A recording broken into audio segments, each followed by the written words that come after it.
کی علامت بھی ہو کہ ہم اپنی زندگی کی ابتدا جو کرتے ہیں وہ اللہ اکبر سے کرتے ہیں۔ آپ کو پتہ ہے جب ہم پیدا ہوئے تھے ہمارے کانوں میں سب سے پہلے آواز کیا آئی؟ اللہ اکبر۔ کسی بھی مولوی صاحب نے ہمارے کانوں میں آواز دی ہوگی، اذان تو ہر بچے کو دی جاتی ہے۔ اللہ اکبر سے ہماری زندگی شروع ہوئی ہے، اور جب انتقال ہو جائے، جنازہ تیار کر کے لایا جائے، امام کے سامنے رکھا جائے، امام سب سے پہلے ہاتھ باندھتے ہوئے کیا کہتا ہے؟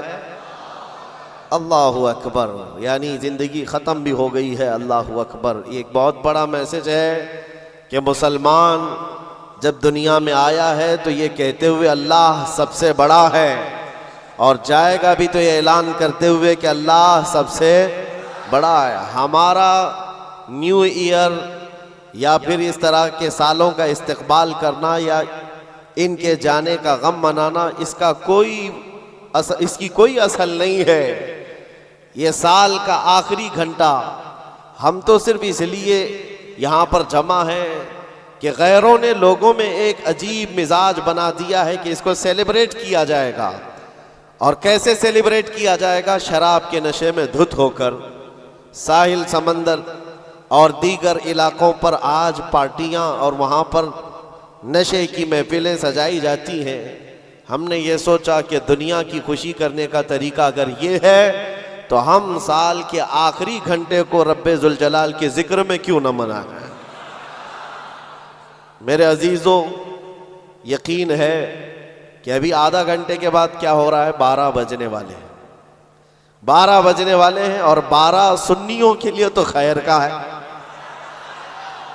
انشاءاللہ العزیز اس 12 کے بعد آنے والا جو سال ہوگا کفار و مشرکین کے 12 ضرور بجائیں گے۔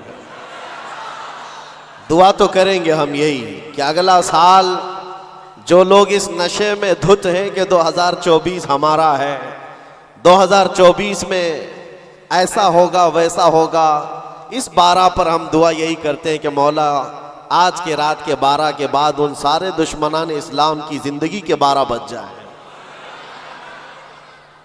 اللہ کریم وہ دن ضرور لائے گا۔ اور میں نے ایک آیت تلاوت کی ہے آپ کے سامنے، قرآن پاک کی مشہور سورہ ہے، سورہ والضحیٰ۔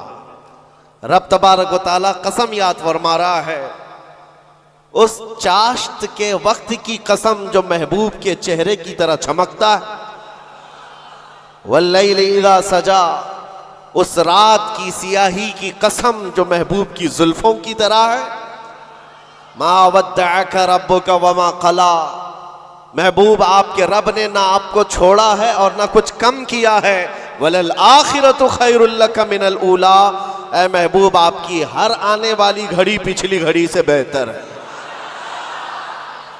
جب یہ وعدہ کس کا ہے؟ رب ذوالجلال کا۔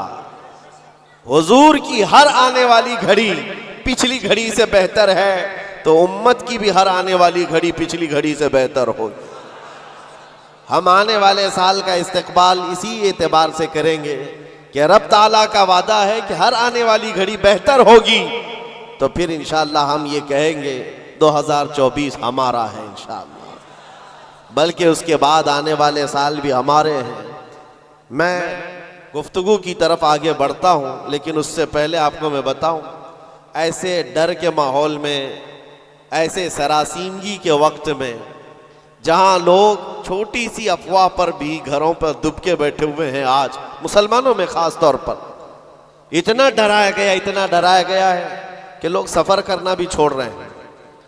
ارے نہیں، اب ایسے حالات ہو جائیں گے، ہم ٹرین کا سفر نہیں کریں گے، فلاں جگہ نہ جائیں۔ اتنے ڈر کے باوجود، ڈر تو تمہارے اندر پھیلایا گیا، خوف تمہارے اندر لایا گیا، لیکن جانتے ہو ان کے پاکھنڈیوں کی باتوں کو سنا کبھی؟ یہ گوفے میں بیٹھ کر یہ کہتے ہیں کہ 2029 میں بھارت کا پردھان منتری مسلمان بن سکتا۔ یہ ہم نہیں کہہ رہے، اور نہ ہی اس کرسی کی لالچ میں ہم دوڑے بھاگ رہے ہیں۔ جس کے پاس آیت الکرسی ہے اسے اس کرسی کی حاجت نہیں، لیکن دلوں کا خوف یہ بتاتا ہے، ان کا ڈر یہ بتاتا ہے کہ اگلے سال آنے والے ان کے لیے ہو سکتے ہیں، اور میں دعا کرتا ہوں اللہ ان کا ڈر صحیح فرما دے۔ عزیزان گرام وقار، ہر آنے والا دن تمہارے لیے بہتر ہے، لیکن شرط ہے، ایک ہی شرط ہے، کیونکہ رب تعالیٰ نے فرمایا وَلَا تَهِنُوا وَلَا تَحْزَنُوا وَأَنْتُمُ الْأَعْلَوْنَ، گھبراؤ مت، بے قرار مت ہو، تم سب سے زیادہ کامیاب رہو گے ان کنتم مؤمنین۔ شرط یہ ہے کہ تم میرے نبی کی غلامی میں آ جاؤ، ایمان والے ہو جاؤ، تب پھر تمہارے لیے ہر آنے والی گھڑی بہتر ہے، ہر آنے والی گھڑی پچھلی گھڑی سے بہتر ہے۔ شرط یہ ہے کہ ایمان کی زندگی آ جائے تمہارے، اور ایمان نہ ہو، ایمان کسے کہتے ہیں سب کو پتا ہے، حدیث رسول ہے، میرے آقا صلی اللہ علیہ وسلم نے فرمایا لا یؤمن احدکم حتی اکون احب الیہ من والدہ وولدہ والناس اجمعین، تم میں سے اس وقت تک کوئی مومن نہیں ہو سکتا کامل جب تک کہ وہ اپنے ماں باپ، اولاد اور ساری دنیا سے زیادہ مجھ سے محبت نہ کرے۔ دوسری حدیث ہے لا یؤمن احدکم حتی یکون ہواہ تبعا لما جئت بہ، حضور پاک صلی اللہ علیہ وسلم فرماتے ہیں تم میں سے اس وقت تک کوئی کامل مومن نہیں ہو سکتا جب تک کہ وہ اپنی خواہشات کو میری مرضی کے مطابق نہ بنائے۔ حضور کی مرضی کے مطابق جب تک تم اپنی خواہشات نہیں بناؤ گے مومن نہیں ہو سکتے، اور مومن کامل نہیں ہوگے تو پھر مدد بھی نہیں ہے۔ میں اس مومن کی بات کر رہا ہوں جس کو قرآن کہتا ہے کبھی قد افلح المؤمنون، ایمان والے کامیاب ہو چکے۔ کون سے ایمان والے؟ ایمان کی شرط اول ہے حضور کے لیے بے انتہا محبت کرنا، شرط اول ہے۔ اب آئیے ہم آج کی اس رات میں تذکرہ ان لوگوں کا کریں جن کا ذکر ہمارے ایمان کی جلا کا سبب ہے، وہ دیوان گانے عشق رسول جنہوں نے اپنی زندگیاں حضور کے قدموں میں نچھاور کر دیں۔ میں نے آج یہ سوچا کہ ان کی بارگاہوں میں خراج عقیدت پیش کرتے ہوئے جوانوں کے لیے مثال رکھو۔ آج کے نوجوان آئیڈیل کس کو سمجھیں گے؟ میرے عزیزو، دنیا آج بڑی بڑی اسکرینیں لگا کر مجرا کرنے والے ظالموں کے ناچ کو دیکھ رہی ہوگی، سٹنٹ کرنے والے ان کے سامنے ہیرو بن جاتے ہیں۔ میں آج آپ کو ان جیالوں کی بات رکھنا چاہتا ہوں جو حقیقت میں ہیرو ہیں، جو پوری دنیا کے لیے ہیرو ہیں۔ اس بطل جلیل کا ایک نام کافی ہے، خالد بن ولید۔ اس کی مثال دنیا لانے سے قاصر ہے۔ میرے عزیزوں، میری پوری گفتگو کا خلاصہ صرف اتنی بات پر ہوگا جو بریلی کے امام نے پکار کر کہا تھا، پھر کے گلی گلی تباہ، ٹھوکریں سب کی کھائی کیوں، دل کو جو عقل دے خدا تیری گلی سے جائے کیوں۔ آج جو گلی گلی گھوم رہے ہیں ان تک بھی پیغام پہنچاؤ، پھر کے گلی گلی تباہ، ٹھوکریں سب کی کھائے کیوں۔ آ جاؤ اس دربار میں، اس دربار کا جو سگ بھی ہو جاتا ہے، کتا بھی ہوتا ہے، وہ اپنے وقت کا مجدد بن کر کے یہ نعرہ لگاتا ہے، یہ نعرہ لگاتا ہے اس گلی کا گدھا ہوں میں جس میں مانگتے تاجدار پھرتے ہیں، اس گلی کا گدھا ہوں میں جس میں مانگتے تاجدار پھرتے ہیں۔ خسروی اچھی لگی نہ سروری اچھی لگی، ہم فقیروں کو مدینے کی گلی اچھی لگی۔ حضور تاج الشریعہ بدر الطریقہ فرماتے ہیں بلہوس سن سیم و زر کی بندگی اچھی نہیں، ان کے در کی بھیک اچھی سروری اچھی نہیں۔ جو پیا کو بھائے اختر وہ سہانا راگ ہے، یہ تاج الشریعہ فرماتے ہیں جو پیا کو بھائے اختر وہ سہانا راگ ہے۔ کیا مطلب ہے؟ جو مصطفیٰ کو پسند آئے وہی اصل راگ ہے، وہی بات اچھی ہے۔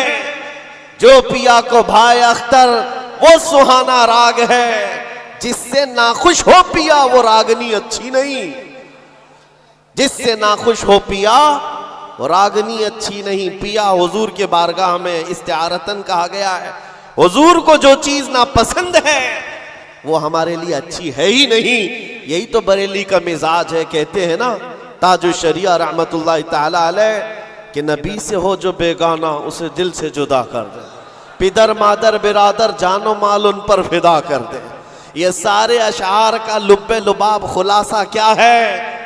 اس کا خلاصہ یہی ہے جو صحابہ کا نعرہ تھا، ہونا یہ پھول تو بلبل کا ترنم بھی نہ ہو، چمن دہر میں کلیوں کا تبسم بھی نہ ہو، ہونا یہ ساقی تو میں بھی نہ ہو، خم بھی نہ ہو، بزم توحید دنیا میں نہ ہو تم بھی نہ ہو، خیمہ افلاک کا استادہ اسی نام سے ہے، نبض ہستی تپش آمادہ اسی نام سے ہے، دشت میں دامن کوہسار میں میدان میں ہے، بحر میں موج کی آغوش میں طوفان میں ہے، چین کے شہر مراکش کے بیابان میں ہے، وہی نام پوشیدہ ہر مسلمان کے ایمان میں ہے۔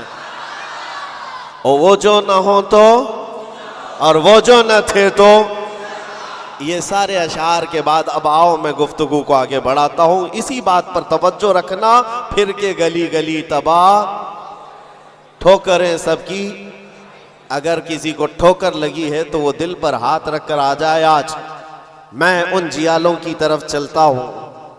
یمن کا ایک قبیلہ بنو اسد ایک قبیلہ ہے جس میں رہنے والے ایک شخص ہے حارثہ، اور ان کی بیوی، چھوٹا سا ایک کنبہ، چھوٹا سا ایک خاندان، 3 بچے تھے۔ حارثہ اور ان کی بیوی اور 3 بچے، یہ یمن کا رہنے والا ایک قبیلہ ہے۔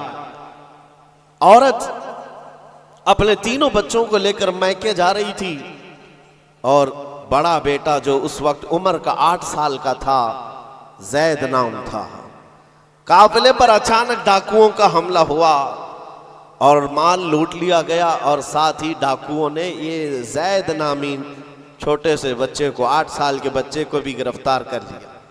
ایک ماں کا کلیجہ دہل گیا کہ میرے 8 سالہ بچے کو مجھ سے چھینا گیا، باقی 2 بچے تو ساتھ تھے۔ ماں کی کیفیت ایسی تھی کہ پہاڑوں پر چڑھ جاتی، چیختی تھی، اور عربی میں جو اشعار کہتی تھی، اللہ اکبر، آج بھی موجود ہے۔ یمن کی رہنے والی یہ خاتون پہاڑوں پر جا کر پکارتی تھی کہ کوئی میرے زید کو دیکھا ہے تو مجھے بتا دے، اور جب خبر باپ کو آ کر لگی، باپ جان نچھاور کرتا تھا اپنے بیٹے زید پر، باپ کی ایسی کیفیت کہ کھانا چھوڑ دیا، اور مزاج میں تبدیلی ایسی آ گئی کہ لوگوں سے ملنا تک چھوڑ دیا اپنے بیٹے کی جدائی کے غم میں۔ یمن والے کہتے تھے کہ حارثہ کا بیٹا جو گم ہوا یوسف گم گشتہ ہے، یعنی ایک دوسرا یوسف ہے، جیسے حضرت یعقوب علیہ السلام کے بیٹے یوسف کی علیہ السلام کی دوری ہوئی تھی تو آپ نے غم کیا تھا، حارثہ نے اپنے بیٹے زید کی جدائی میں بہت رویا۔ اور وہ اشعار جو عربی میں لکھے جاتے تھے، یمن میں جب وہ اشعار پڑھتے تو اپنے جو دشمن ہوتے وہ بھی رو پڑتے تھے۔ باپ کی جدائی کے غم کے اشعار لوگوں کو رلاتے تھے۔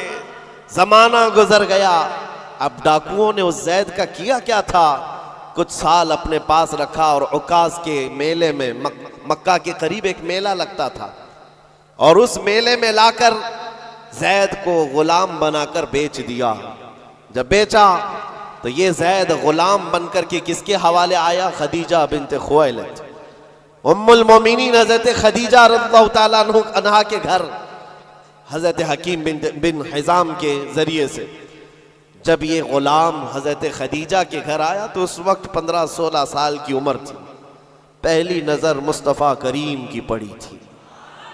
رسول رحمت صلی اللہ تعالیٰ علیہ وسلم نے حضرت خدیجہ کے گھر اس نوجوان کو دیکھا، ادب میں کامل تھا، گفتگو کے سلیقے اچھے تھے، لوگوں سے ملاقات کے طور طریقے بتاتے، بڑا خاندانی آدمی۔ جب یہ پہلی نظر میرے مصطفیٰ کریم صلی اللہ علیہ وسلم کی پڑی تو ام المومنین خدیجہ سے کہا، میرے آقا نے اگر آپ بہتر سمجھیں تو یہ غلام میرے حوالے کر دیں۔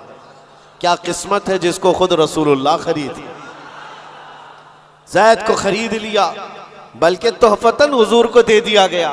غلامی کا دور ہے۔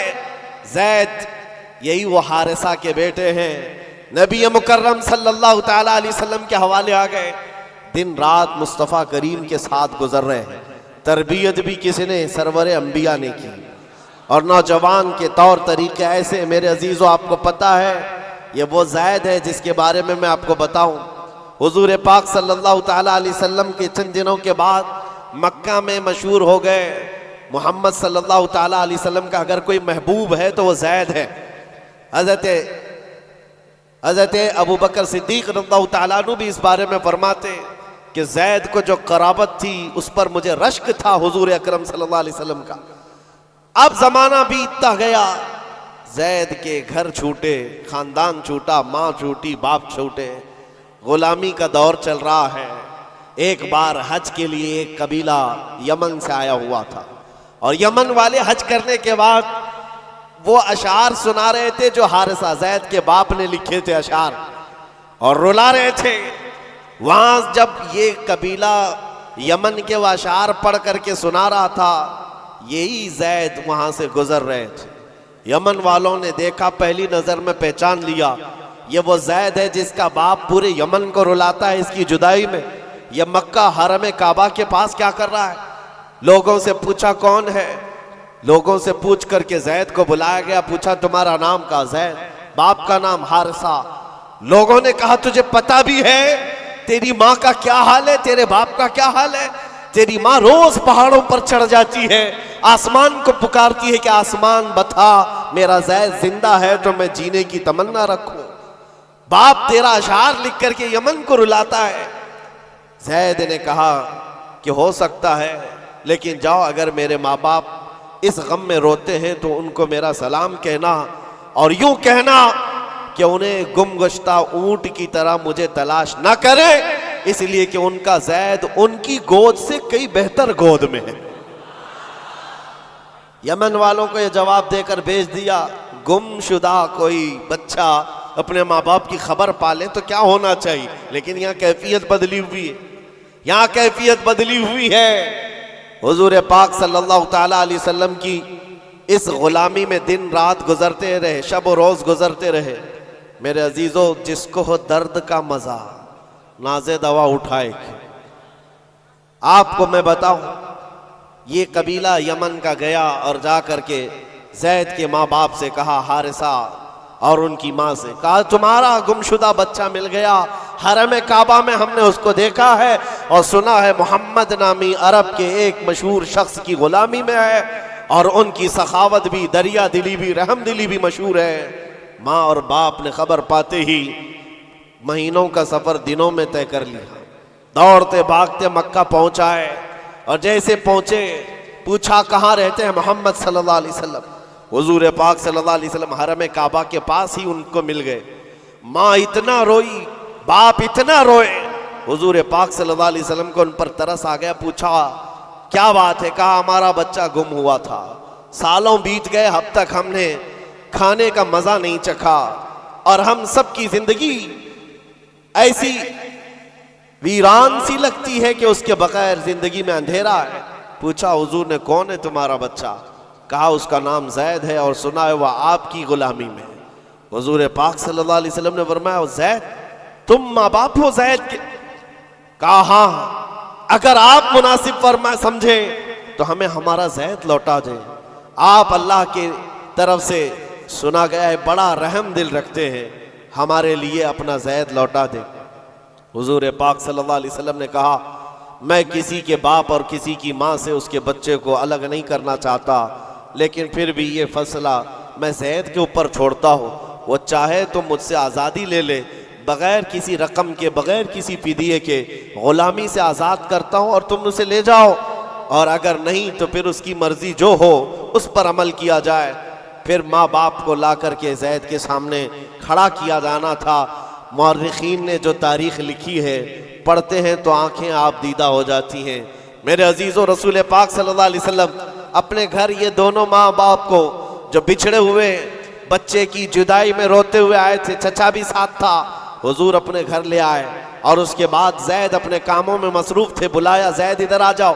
آئے زید، جیسی پہلی نظر پڑی باپ پر، ماں پر، کیا کیفیت ہونی چاہیے؟ برسوں کا بچھڑا ہوا بچہ ہے، برسوں سے دور رہنے والا، ماں باپ کی محبت میں یہ جدائی کے غم برداشت کرنے والا، ایک نظر اٹھائی پھر نظر جھکا لی اور سرور کائنات کی طرف دیکھنے لگے۔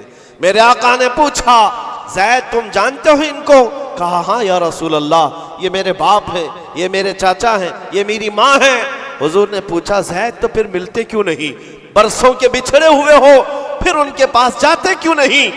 زید نے کہا یا رسول اللہ، آپ کے چہرے کو دیکھنے کے بعد پھر کسی کے چہرے کی طرف ہم نظر نہیں اٹھاتے۔ تیرے قدموں میں جو ہیں غیر کا منہ کیا دیکھے، کون نظروں میں جچے دیکھ کے تلوا تیرا۔